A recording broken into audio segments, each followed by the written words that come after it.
Assalamualaikum warahmatullahi wabarakatuh. Alhamdulillah wassalatu wassalamu ala rasulillah ma ba'du. Sekarang kita ke pembahasan yaitu tajwidul huruf ya, tajwidul Quran. Halaman 7 di situ. Wal akhdhu bit tajwidi hatmun lazimu ya, dan mengamalkan tajwid hukumnya wajib secara mutlak bagi seluruh muslim mukallaf ya. Jadi hukum mengamalkan tajwid itu adalah wajib ya. Mukallaf di situ artinya yang dibebani oleh Allah gitu ya, maksudnya yang sudah balik gitu. Siapa saja orang yang sengaja tidak mengamalkan tajwid saat membaca Al-Quran, maka ia berdosa ya. Jadi saat membaca itu wajib pakai tajwid.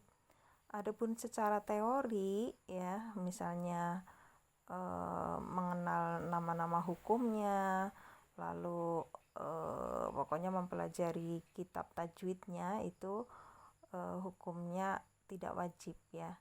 Tapi mengamalkan atau membaca Al-Quran dengan tajwid hukumnya wajib gitu. Itu penjabarannya. Lalu karena bersama dengan tajwid Allah menurunkan Al-Quran dan cara membacanya, serta bersama dengan tajwid pula Al-Quran dan cara membacanya sampai kepada kita ya, karena memang Rasul itu membaca Al-Qurannya itu dengan tajwid gitu. Lalu berikutnya, dan tajwid juga merupakan penghias bacaan Al-Quran. Bacaan Al-Quran menjadi indah karena tajwid gitu ya. Di situ wazinah, zinah itu perhiasan ya, atau penghias kita, penghias bacaan Al-Quran.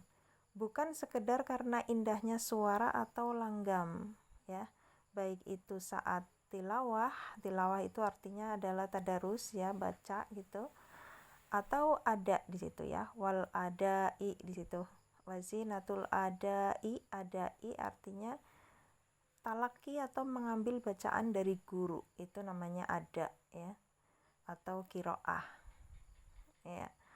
Talaki ya, kalau ada itu talaki, kalau tilawah baca ya, baca biasa ya, yakni membaca secara umum, itu namanya kiroah ya. Ini dibedakan apa itu ada, apa itu kiroah, apa itu tilawah gitu ya. Jadi kiroah itu membaca secara umum, kalau tilawah itu dia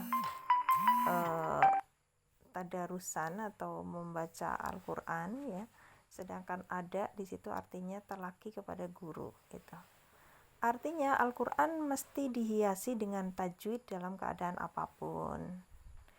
Lalu berikutnya, adapun makna tajwid adalah memberikan setiap huruf hak berupa sifat-sifatnya dan juga mustahaknya. Hak-hak huruf adalah sifat-sifat lazimah atau dzatiyah, yakni sifat yang selalu melekat pada huruf. Ya, ini namanya hak-hak huruf. Gitu. Jadi tadi tajwid maknanya adalah memberikan setiap huruf haknya. Hak huruf itu apa? Hak huruf adalah sifat lazim atau sifat dzatiyah yang melekat pada huruf, contohnya hamas, jahar, syiddah, rokhoa, qalqalah dan semisalnya, itu namanya sifat lazimah. Itu hak huruf ya yang harus dibaca oleh kita. Lalu sedangkan mustahak huruf itu maknanya adalah sifat yang kadang menyertai huruf dan kadang tidak. Contohnya adalah tafkhim atau tebal dan tarkik atau tipis. Misalnya pada huruf ro gitu ya, itu kadang tebal kadang tipis, itu namanya mustahak huruf ya. Ini jadi ada istilah hak-hak huruf dengan mustahak huruf gitu.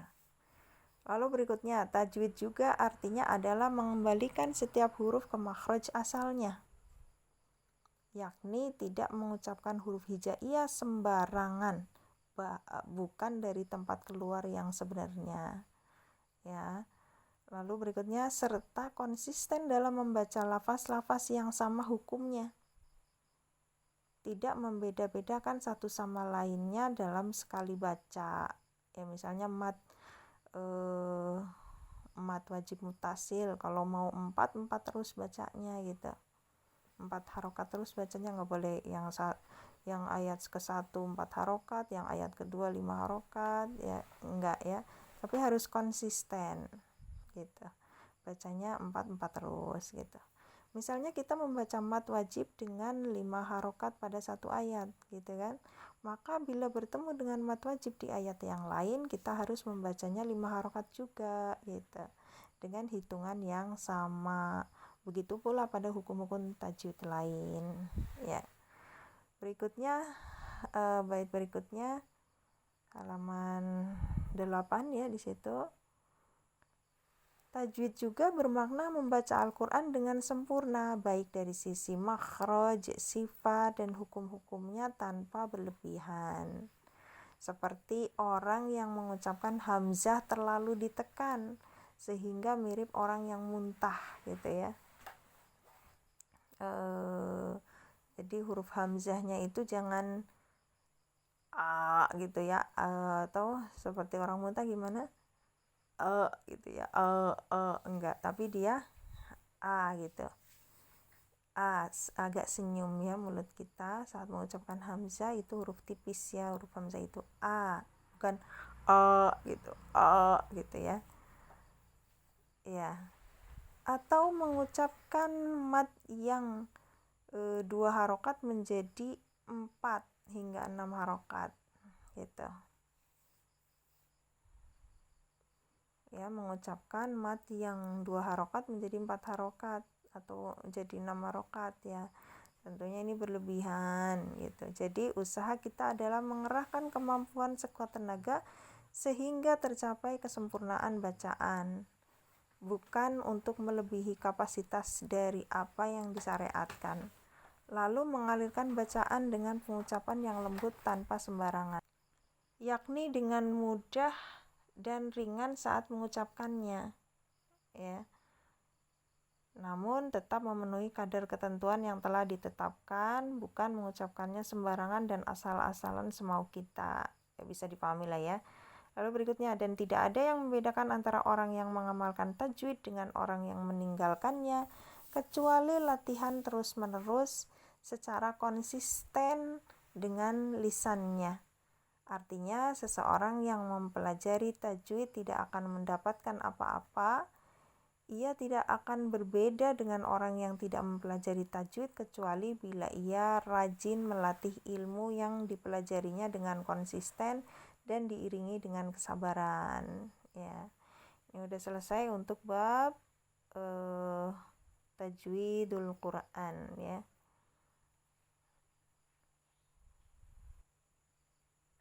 Tarkikanlah atau tipiskanlah suara pada huruf istifal. Huruf istifal adalah huruf-huruf yang nggak naik pangkal lidahnya. Lawannya adalah isti'la ya.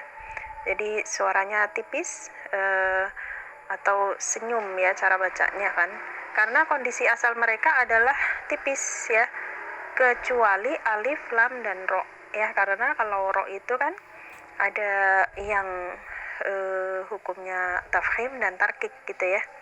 Jadi nggak masuk bab ini. Lalu lam juga nanti ada lafaz Allah di situ, ada lillah, ada Rasulullah, Allah di situ, ada tebal, ada tipis ya. Jadi lam di sini nggak masuk bab ini ya.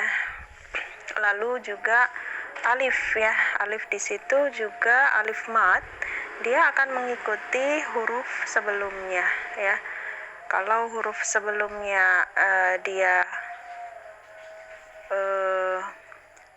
huruf-huruf isti'la, maka dia akan bunyinya tebal ya. Misalnya qaf ditambah alif menjadi q, nah itu alifnya jadi tebal ya. Lalu misalnya huruf dho ya, dho ditambah alif jadi 2 harokat ya, dho gitu ya. Jadi alifnya ikut, alif matnya ikut tebal ya. Jadi di sini kecuali alif, lam, dan ro, itu maksud dari kalimat ini ya. Jadi untuk alif, lam, dan ro kadang-kadang tebal, kadang-kadang tipis ya, sesuai yang tadi dijelaskan. Serta berhati-hatilah jangan sampai menebalkan lafaz alif bila sebelumnya huruf-huruf tarkik, huruf-huruf tipis ya. Tarkik itu huruf tipis ya. Jadi tadi seperti dijelaskan ya, kalau misalnya alif sebelumnya adalah tebal, huruf tebal, ko, so ya, ho gitu kan, sodo tozo, ho ko, itu huruf istilah ya, maka dia tebal. Maka di sini hati-hati jangan sampai misalnya ba sama alif itu bacanya bo, jangan, tapi ba gitu ya, 2 harokat ya, ba gitu ya, ba. Berarti senyum, alifnya ikut tipis, ba, ta, sa gitu ya. Lanjut, juga berhati-hatilah jangan sampai menebalkan huruf hamzah ya, seperti pada kata alhamdu.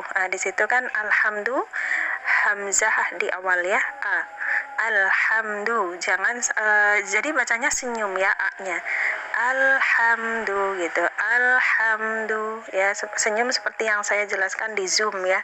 Makanya perlu talaki ya, karena senyumnya seperti apa, jangan senyum berlebihan ya. Jadi kalau pakai talaki kita tahu senyumnya porsinya seberapa ya, jangan sampai berlebihan ya, atau juga jangan sampai nggak senyum gitu. Terdengar tipis ya, alhamdu, bukan alhamdu ya, bukan ya, atau lebih tipis, terlalu senyum, alhamdu, salah juga ya, tapi tidak berlebihan senyumnya, gitu, ya, alhamdu, a'udzu juga sama di situ lalu ihdina juga jangan ihdina, jangan tapi i-nya sempurna, huruf i meringis ya, ihdina ya. Dan kata Allah di situ a-nya jangan ikut Allah, jangan, a-nya tipis dulu, Allah gitu, Allah itu yang dimaksud di sini. Kemudian berhati-hatilah jangan sampai menebalkan huruf lam pada kata lillah ya, jangan lillah gitu, jangan ya, tapi lillah, lalu lana, lanya senyum, lana gitu, jangan lana ya, tapi lana gitu. Juga kata wal yatalatof ya, itu masih lam ya, la di situ, wal yatala, la di situ, wal yatala ya, jangan wal yatalatof, tebal tulaknya, tapi wal yatala, lanya senyum, wal yatalatof, baru toknya tebal. Lalu ala juga, alallah gitu ya, ala, lanya tipis, alallah ya. Pada kata waladhdallin ya, laknya juga tipis, waladdo gitu, wala, jangan waladdo, jangan, laknya tipis ya, wala, hati-hati ya, waladdo gitu. Juga berhati-hatilah jangan sampai menebalkan huruf mim, seperti pada kata mahmasotin dan mim marot ya. Di situ berarti mim ya, ma, jangan sampai ke bawah sama ho ya, ho kan huruf tebal, jangan sampai mahmasotin ya, jangan, tapi ma-nya senyum, mah gitu, mahmasoh gitu, makanya harus talaki. Dan mimarot ya, ini penting sekali talaki di bab ini ya. Mimarot juga, mimma ma, tipis maknya, mimma marod, jangan morod gitu, tapi marod gitu, jadi maknya tipis. Berhati-hatilah jangan sampai menebalkan huruf ba ya, jadi ba itu kan huruf tipis ya, senyum ya. Kenapa di sini dibahas? Karena biasanya ba itu terseret oleh huruf yang di depannya, yaitu huruf tebal, misalnya barukin di sini ya. Jadi bab ini penekanan di sini adalah hati-hati saat membaca tebal tipis huruf. Ini penting sekali ya, apalagi kalau sudah masuk sanad ya. Ini sanad udah harus bagus yang seperti ini ya. Ya, barukin di situ karena ro tebal ya, karena sebelumnya baknya fathah berarti ro tebal. Maka di situ hati-hati baknya jangan sampai ikut tebal gitu ya. Jadi jangan barukin ya, baknya ikut tebal tuh. Tapi baknya senyum, baru gitu, ya, baknya terdengar tipis kan, baru ya, barutin gitu ya, batil ya, batil. Kalau to di sini tipisnya nggak terlalu tebalnya nggak terlalu tebal ya to itu, karena di situ to-nya kasroh. Agak mudah kalau batil ya. Tapi kadang salah juga, ada yang batil gitu, salah. Tapi senyum, batil, dan to juga di situ nggak usah dimonyongin, nggak usah dibuletin gitu ya, karena di situ kasroh itu meringis sempurna ya, batil gitu, batil ya, hanya naik pangkal lidah sedikit karena posisinya kasroh to-nya ya, batil dilihat di Arabnya itu, dilihat di syairnya ya, batil gitu. Bihim, bi-nya jangan behem ya, tapi bi sempurna meringisnya, bi karena kasroh, bihim gitu, jangan behem tapi bihim. Bidi ya, jadi posisi kasroh pokoknya meringis sampai bunyi i sempurna ya, jangan sampai jangan sampai gitu, jangan, tapi bi ya, i bunyinya harus jelas i-nya, bidi ya, bidi gitu, jangan bede, jangan bidi. Lalu jagalah baik-baik sifat syiddah dan jahar. Syiddah itu menahan suara, jahar itu menahan nafas yang ada pada huruf ba ya, dan huruf jim, contohnya hubbi. Nah, ini sering terjadi kesalahan di sini ya, hubbi di situ kadang ada dengungnya ya, padahal kan harusnya tadi tahan nafas, tahan suara ya. Hubbi bersih dia, hanya di bibir ya, mengatupkan kedua bibir. Hubbi, jangan sampai humbi, ada mirambihim, itu salah, ada dengungnya.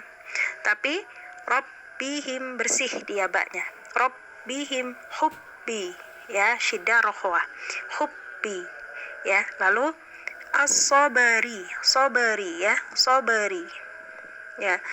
Lalu di situ robawatin, ba ya, di sini ba. Lalu ujatusat itu jimnya sekarang, uja ya, ujatusat haji, al-fajri itu ya, fajri ya. Maksudnya jangan sampai menjadikan huruf ba menjadi huruf yang rohwah tadi, rombi gitu ya, atau hames ya, atau mengubahnya menjadi huruf p ya, menjadi ropi gitu, hupi ya, atau begitu pula jim jangan sampai jadi c ya, misalnya fajri ya, haji gitu, itu kan jadi c. Dan jelaskanlah sifat qalqalah ya, halaman 24. Bila hurufnya sukun ya, berarti di sini, dan bila berada di akhir kalimat atau waqaf, maka qalqalahnya mesti lebih jelas ya. Jadi di sini pembagian qalqalah sugro dan kubro ya. Jadi di situ qalqalah sugro adalah terjadi pada saat wasol ya, di tengah kalimat, di tengah bacaan. Adapun qalqalah kubro itu terjadi di akhir waqaf, pada saat kita waqaf ya, baik di tengah ayat atau di akhir ayat. Pokoknya asal waqaf berarti itu namanya qalqalah kubro, termasuk dia yang bertasydid, berarti dia qalqalahnya kubro ya.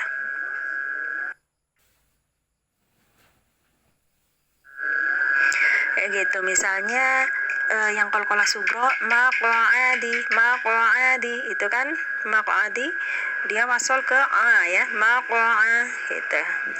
Kalau yang qalqalah kubro contohnya falaqu ya, atau di tabat yada abil lahabi wa tab ya, itu ada tasydidnya tuh, termasuk qalqalah kubro. Pokoknya intinya qalqalah sugro itu saat wasol, qalqalah kubro saat waqaf gitu.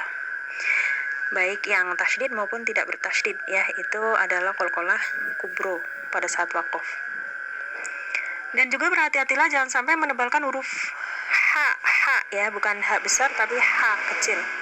Seperti pada kata haso, itu dilihat syairnya ya, pakai bahasa Arab, has ya, ha-nya bersih, jangan sampai ke campur sama so yang tebal ya, jangan haso, tak salah, tapi ha bersih, has ya, haso, ha-nya di tengah tuh, hati-hati, haso ya, ahadtu, ya jangan ahadtu, jangan, tapi ha bersih, tipis ya, ahadtu gitu.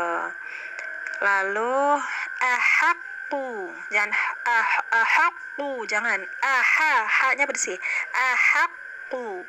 Begitupun pada huruf sin, jangan sampai menebalkannya seperti pada kata mustaqim, yastu dan yasku ya. Senyum pada saat sin sukun, senyum di situ. Mustaqim ya, di situ surat Al-Fatihah ya. Senyum. Mustaqim ya, jangan sampai jangan sampai dimonyongin sin sukunnya. Lalu sin pada yastu ya. To di situ kan huruf tebal, biasanya kadang salah terbawa sama to ya. Jangan sampai yastu, jangan, tapi ya, yas, senyum sinnya, yas, masih senyum tuh, rohwah dan sofir ya, berdesis, yastu, terdengar tipis kan, yasku juga tipis sinnya, yasku gitu. Ya udah selesai, barakallahu fiik. Itu ahkamur ra, hukum-hukum ra ya. Dan tipiskanlah suara huruf ra bila kasroh ya, berarti ri gitu ya. Ra-nya kasroh berarti ri gitu. Begitupun tipiskan huruf ra bila sukun dan huruf sebelumnya kasroh, berarti misalnya bir ya, ra sukun sebelumnya bi-nya kasroh, bir gitu. Tipis ya. Nah, lalu berikutnya huruf ra sukun dan sebelumnya kasroh itu dibaca tipis ya, dengan syarat. Jadi ada syaratnya, tadi kan bir gitu ya. Bir itu tipis ya. Dengan syarat bila huruf ra-nya tidak berada sebelum huruf isti'alah. Adapun bila setelah ra adalah huruf isti'alah ya, isti'alah itu yang menaikkan pangkal lidah, huruf-huruf tebal ya, maka ra dibaca tebal. Contohnya tadi misalnya mir ya, mir itu dibaca tipis, tapi bisa dibaca tebal saat ketemu depannya adalah huruf sod, misalnya mirsad ya, mirso, so, so di situ adalah huruf isti'alah ya, huruf tebal. Jadi walaupun mir itu tipis, tapi kalau ketemu so, maka dia ro-nya jadi tebal, jadi miru gitu, mirso ya, karena bertemu dengan huruf isti'alah yang berharokat selain kasroh ya. Jadi kalau nanti mirsi itu jadi tipis ya, mirsi. Tapi kalau mirso atau mirsu itu dibaca tebal ro-nya. Itu penjelasan kalimat tersebut. Lalu berikutnya, begitu pula bila setelah huruf ro-nya bukan huruf isti'alah, namun kasroh yang ada sebelum huruf ro sukunnya bukanlah kasroh asli, melainkan kasroh arid atau bukan asli ya, atau hamzah wasol, maka ro dibaca tebal bukan tipis ya. Jadi ini yang dibaca tebal tadi, misalnya mirso jadi tebal karena so-nya huruf isti'alah, atau tadi ya sebelum ro sukun adalah hamzah wasol, misalnya ini rotabatum ya, misalnya irka'u ya, itu di situ i-nya itu hamzah wasol, maka ro-nya harus tebal bacanya, walaupun i-nya kasroh tetap tebal karena namanya hamzah wasol di situ ya. Waruka'u itu tulisannya wa irka'u tulisannya ya, menjadi waru, ro-nya tebal ya, itu namanya hamzah wasol ya. Jadi kalau ro sukun sebelumnya hamzah wasol harus dibaca tebal ro-nya. Nah, lalu juga misalnya ini rotabatum, asalnya itu irtabatum ya. Kalau di buku Tajwid Hitam Syafi'i lebih lengkap ya, ada 8 poin untuk yang ro dibaca tebal ya. Jadi in irtabtum menjadi ini ro-nya jadi tebal, ini ro, karena ni di situ tadinya nun sukun in gitu kan, tapi karena dia ada hamzah wasol jadi ini nunnya jadi kasroh, ini rotabatum gitu ya. Nah, itu maksud dari kalimat yang ini. Ya, dibaca tebal ro-nya. Kalau ada sebelum ro hamzah wasol. Dan para ulama berhenti dulu ya. Dan para ulama berbeda pendapat pada kata firkin ya. Firkin itu di tulisan Arabnya firkin ada, bisa dilihat. Bila dibaca bersambung atau wasol ya, firkin gitu ya, jadi ro-nya wasol. Apabila apakah ia dibaca tebal atau tipis ya. Jadi berbeda pendapat ulama ya di kata firkin ini. Karena walaupun di sana setelah huruf ro-nya terdapat huruf istilah qaf, firqi, qi, di situ qi-nya ya. Namun huruf istilah tersebut adalah kasroh, bukan firqo ya, tapi firqi di situ. Kalau firqo dia jadi tebal ya. Bunyinya tak seperti kaidah yang tadi di bait sebelumnya ya.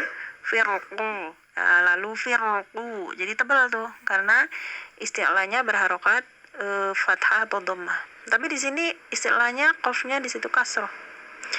Ya, maka di sini berbeda pendapat ya.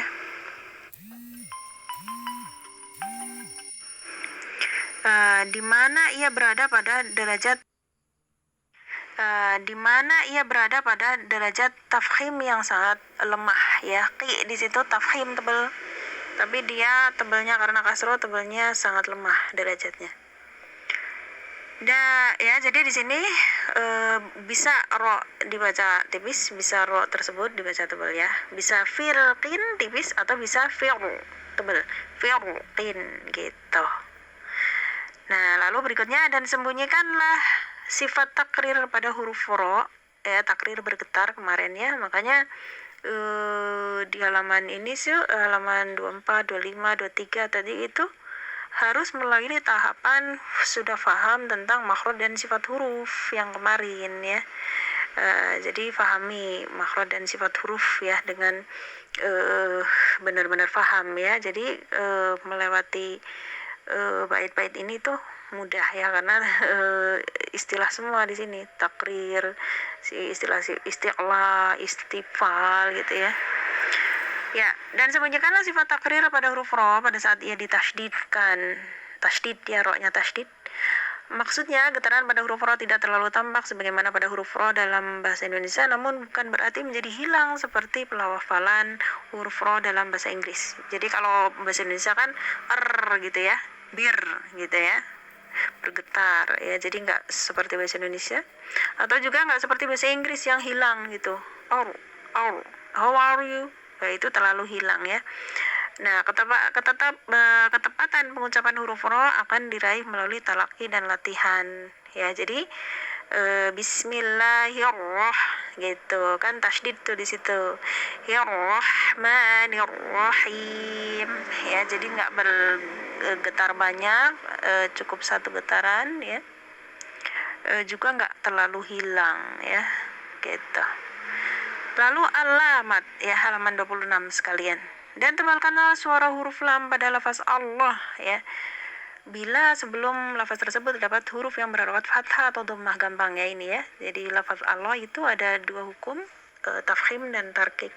Kapan tafkhim atau tebal? Kalau dia sebelum Allah itu fathah atau dhammah. Misalnya di sini di tulisan Arabnya ada tuh Abdullah ya. Contohnya adalah Abdullah, berarti Allahnya tebal karena sebelumnya dhammah. Adapun bila sebelumnya berharokat kasroh, misalnya billah, ya berarti lamnya di situ Allahnya tipis. Ya, billah gitu ya. Ya seperti ini, seperti mudah dipahami ya. Ya, jadi lafzul jalalah ada dua hukum, tafkhim dan tarkik. Barakallahu fiik. Wassalam. Ya, huruf itbaq dan isti'la ya. Dan huruf-huruf isti'la menaikkan pangkal lidah ya, isti'la itu. Tebalkanlah suaranya karena kondisi asal mereka adalah tebal atau tafkhim ya. Lebih khusus lagi adalah huruf itbaq ya. Huruf itbaq ya. Jadi isti'la itu udah tebal, tapi kalau idbak itu lebih tebal lagi ya, karena idbak itu mengumpulnya suara di dalam mulut ya. Jadi setelah isti'la naik pangkal lidah ditambah lagi idbak ya, jadi lebih tebal lagi gitu. Maka mereka mesti lebih tebal lagi dan lebih kuat daripada yang isti'la tadi ya, yang bukan idbak gitu. Contohnya seperti kata qola. Qola itu dia hanya isti'la tapi nggak punya idbak, huruf ko ya, huruf ko di situ ya. Tapi kalau aso, sod di situ dilihat di tulisan Arabnya ya, aso di situ di akhir syair itu ya, di situ so itu dia punya isti'la, punya idbak, jadi punya dua sifat yang tebal ya. Jadi kalau aso itu lebih tebal dari yang ko tadi gitu ya. Jadi qola ya, qola tanpa idbak di situ, qola ya keluar suaranya kalau tanpa idbak itu. Tapi kalau aso dia suaranya di dalam ya, lebih tebal. Aso ya, aso so gitu, bukan aso itu tebal, tipis tuh apa, tebalnya tebal tipis. Tapi kalau aso ada idbaknya ya, harusnya talaki ya pas di zoom ya. Ya seperti itu perbedaan qaf dengan sod ya. Qaf itu dia hanya isti'la, kalau sod isti'la dan idbak. Lalu berikutnya, bila huruf-huruf idbak bertemu dengan huruf-huruf infitah ya, maka jelaskanlah ketebalan sifat idbaknya ya. Jadi idbak kan tebal, kalau infitah itu dia lawannya idbak ya. Infitah itu terbuka atau keluar suaranya ya, nggak dikumpul di dalam mulut ya gitu. Contohnya ahatu di situ dilihat bahasa Arabnya tuh ya, ahatu ya, tulisan Arabnya ada contohnya. To ketemu ta, kalau to itu idbak, kalau ta itu infitah tipis ya. Ya jadi ahab tuh ahab tadinya tebal ya, to ahab tuh, nah tuh-nya tipis, lo to tebal, ahab ya, ahab tuh gitu, ahab tuh. Jadi harus jelas. Adapun pada kata nahlukum, maka terdapat nahlukum bisa dilihat di tulisannya tuh ada ya, nahlukum di akhir bait keduanya. Maka terdapat perbedaan pendapat di mana sebagian ulama membacanya dengan idgham kamil. Idgham kamil itu idgham yang sempurna ya, atau biasanya idgham itu ditulis tasydid ya. Tasydid ya, itu namanya idgham kamil tuh kalau yang tasydid. Maksudnya qaf langsung ke kaf, qafnya nggak dibaca, itu idgham kamil ya. Gitu ya. Jadi ada yang mengidgham kamilkan menjadi nahlukum langsung ke kaf, qafnya nggak dibaca, dan sebagian lagi membacanya dengan idgham naqis menjadi qafnya dibaca tanpa qalqalah. Nahluk ya, nahlukum,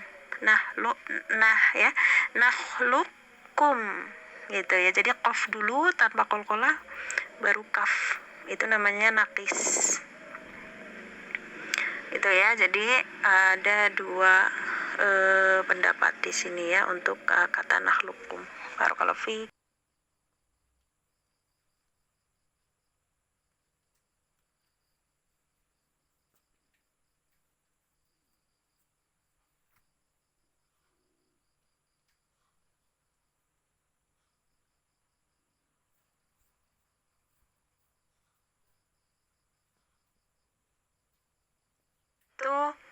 Dan bersungguh-sungguhlah menjaga baik-baik kejelasan huruf dan kesempurnaan sifat-sifat huruf pada saat sukun ya. Seperti pada kata ja'alna ya, ja'alna lam sukun di situ ya, bisa dilihat Arabnya di situ. Ja'alna ya, kita fokus di lam sukun ya. Ya, jadi jangan sampai ja'alna ya, atau terlalu ditahan ja'alna itu juga nggak boleh. Tapi lam itu punya sifat tawasud ya, nggak ngalir banget, nggak nahan banget suaranya. Jadi ja'alna lembut lamnya ya. Tawasud itu gampangannya lembut lah bacanya. Ja'alna an'amta ya, ya, di situ nun sukun juga sifat tawasud dia ya, jangan terlalu ditahan, jangan an'amta, jangan, karena tawasud nun sukun ya. An'amta juga misalnya di situ annya misalnya berharokat fathah tain gitu ya, tanwin, karena asal tanwin itu huruf pertama berharokat, huruf kedua adalah nun sukun, jadi ada unsur nun juga kalau tanwin itu ya, jadi harus lembut saat mengucapkan izhar misalnya ya. Misalnya ban di situ ya, ban amta misal ya, berarti lembut juga, ban amta, jangan sampai ban amta, jangan gitu ya. Itu sifat tawasud nun nggak dapat ya, jangan dihentak atau jangan terlalu ditahan ya, karena nun sifatnya tawasud. Amta ya, mim sukun juga di situ, amta lembut, amta, jangan amta ya, atau amta terlalu dengung juga nggak boleh. Lalu al-maghdub, gha di situ dia sifatnya gha itu dia ngalir ya, rohwah. Mau selesaiin dulu gha-nya, ngalirnya ya, jangan cepat-cepat, jangan terlalu ditahan ya, jangan maghdubi ya, itu nahan, salah, harusnya maghdub, itu ya, maknya tipis, gitu, maghdub gitu ya. Lalu al-maghdub berarti al di situ juga hati-hati, alnya jangan sampai mantul atau terlalu ditahan. Dolalna di situ juga ya, dolal lam sukun berarti dolalna, jangan dolalna terlalu ditahan juga nggak boleh, atau terlalu ngalir juga, dolalna juga salah ya, atau mantul dolalna, salah ya, dolalna gitu yang bagus ya, dolalna gitu. Lalu sempurnakanlah kejelasan sifat invita pada kata mahzuran dan asah ya. Mahzuran dilihat bahasa Arabnya di situ za, pakai za tipis ya. Mahzu, jangan pakai jangan tebel ya, jangan tercampur dengan udhu ya. Tapi di situ tipis. Mahzuro, itu ro-nya tebel. Ya, asa tipis, senyum, saknya asa ya, khawatirnya akan menyerupai kata mahzuran Allah ya, dan aso tebel jadinya, harusnya asa senyum malah jadi aso gitu ya, ya tebal tipis huruf masih ya. Maknanya perjelas perbedaan antara za dengan zo ya. Jadi za senyum, kalau zo bulat bibirnya, wo gitu ya, tebal wo. Dan sin dengan so ya, sa senyum, kalau so bulat ya bibir kita, so bulat ya, bukan monyong gitu. Juga huruf-huruf lain yang mirip agar maksud dan kandungan Al-Quran tidak berubah gitu ya. Ya, dan peliharalah baik-baik sifat syiddah itu menahan suara ya, yang terdapat pada kaf dan ta. Jangan sampai hamas pada keduanya terlalu mendominasi sehingga menghilangkan sifat syiddah pada keduanya. Sebagaimana dalam kalimat syirkikum ya, syirkikum, jangan sampai, jadi posisi kaf dengan ta, hati-hati ya saat mengucapkan posisi berharokat. Dia bukan kata ya, tapi biasa aja seperti bahasa Indonesia, kata syirkikum gitu. Tapi kalau sukun jelas at gitu. Barakallahu fiik. Ya, kita lanjutkan. Jangan dibaca syirkikum ya, tatawafa menjadi cacawafa ya, fitnata, jangan dibaca fitnata ya, tapi fitnata. Ya, kita lanjutkan di sini, yaitu halaman 12 di sini ya. Yaitu, dan apabila ada dua huruf yang sama ya, atau sama makhrajna namun beda sifatnya bertemu, di mana huruf yang pertama berada pada posisi sukun dan yang kedua berharokat, ya.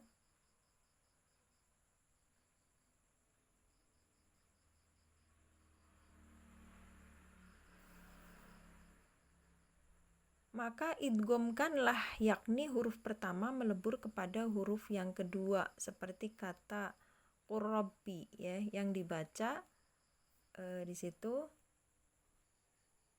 ya, di situ misalnya pada qul robbi, lam bertemu ro di situ, ya, maka dibaca menjadi langsung ke ro, ya, qurrabbi gitu. Ya, jadi di tasydid, ya, qurrabbi. Ini namanya kalau di hukum tajwid, di buku tajwid dasar itu namanya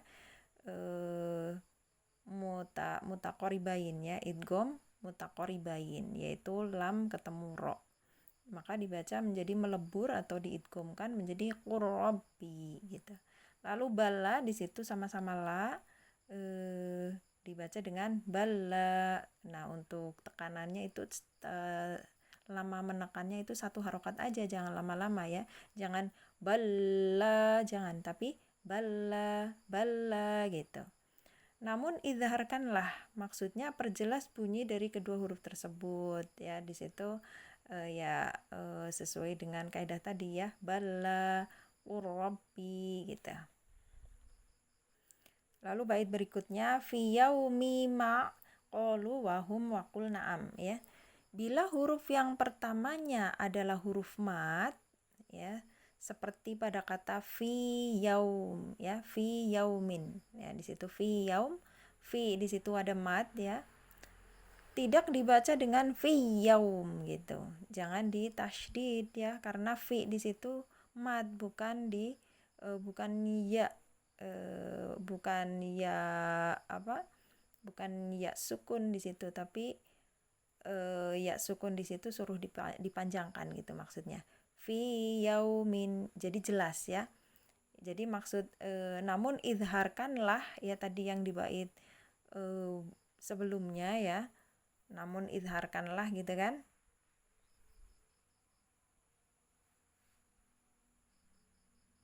Ya, di sini kan namun idharkanlah, ini maksudnya yang di bait ini masuk ke penjelasan ini, ya, masuk ke penjelasan bait selanjutnya. Namun idharkanlah adalah fi yaum di situ menjadi fi yaum gitu, bukan fi yaum. Nah, ini yang maksud dari kalimat jelaskanlah itu seperti idharkanlah atau jelaskanlah seperti itu. Juga kata qalu wahum, ya, di sini juga sama qalu, maka di situ lu-nya dibaca jelas, ya, matnya qalu wahum, jangan di tasydid, jangan qalu wahum, salah, ya. Ini kan qalu wahum salah, tapi harusnya qalu wahum gitu. Begitu pula bila terjadi pertemuan antara huruf lam, ya, dalam kata kerja dengan kata yang awal hurufnya berdekatan makhrajnya seperti kata qul na'am, ya. Kita langsung qul di situ kan kata kerja, artinya katakanlah. Qul na'am artinya katakanlah, iya gitu kan. Nah, di situ qul di situ kata kerja gitu. Itu yang dimaksud kata kerja. Ya, maka di situ jangan dibaca qul na'am, jangan diidgham, ya, tapi dia lamnya jelas. Qul na'am. Apalagi lam itu dia di sukun itu senyum kita cara membacanya, ya. Qul na'am gitu. Lalu berikutnya perjelas juga suara huruf yang berdekatan makhrajnya bila bertemu huruf H, ya, dan H pada kata sabbihu di situ. Ya, ini nih yang di baitnya ada tulisan sabbihu. Nah, ini juga qul na'am tadi ada, ya, di bait. Ya, sabbihu di situ yang pertama H bersih, yang kedua H besar. Jadi harus jelas juga sabbihu, ya, sabbihu, ya, jangan sabbihu, jangan di tasydid karena H sama H itu beda. H yang pertama H bersih, lalu H kedua adalah H ha besar ya, maka diperjelas ya. Sabbihu gitu. Lalu juga huruf qaf seperti pada kata di situ contohnya adalah nuziq qulub ya di sini. Di baitnya ada nuziq qulub ya. Maka kita baca gho-nya jelas. Nuzil ya. Nuzil qulub gitu. Ini ya la tuzik ya, maaf. La tuzil ya. La tuzil qulub. Jangan tuzik qulub gitu. Tidak boleh diidgham, jangan la tuziqu di situ ya, ini tulisannya. Tapi yang benar gho-nya jelas, tuzigh yaitu maksud idharkanlah atau jelaskanlah. Begitu pula pada huruf lam yang terdapat pada kata kerja salah satu dalam satu kata ya, kata kerja dalam satu kata ini salam itu salah ketik ya, mesti dibaca jelas, yaitu pada iltaqom menjadi ittaqom ya. Iltaqom di sini tidak dibaca ittaqom gitu, maka tetap dibaca iltaqom, jadi la-nya jelas. Jangan sampai kita terlalu cepat bacanya menjadi ittaqom gitu, salah. Tapi lamnya harus jelas. Ini yang dimaksud kata idharkanlah atau jelaskanlah huruf-hurufnya ya, yaitu iltaqom, jangan ittaqom gitu ya. Ya, semoga mudah dipahami ya. Barakallahu fiik.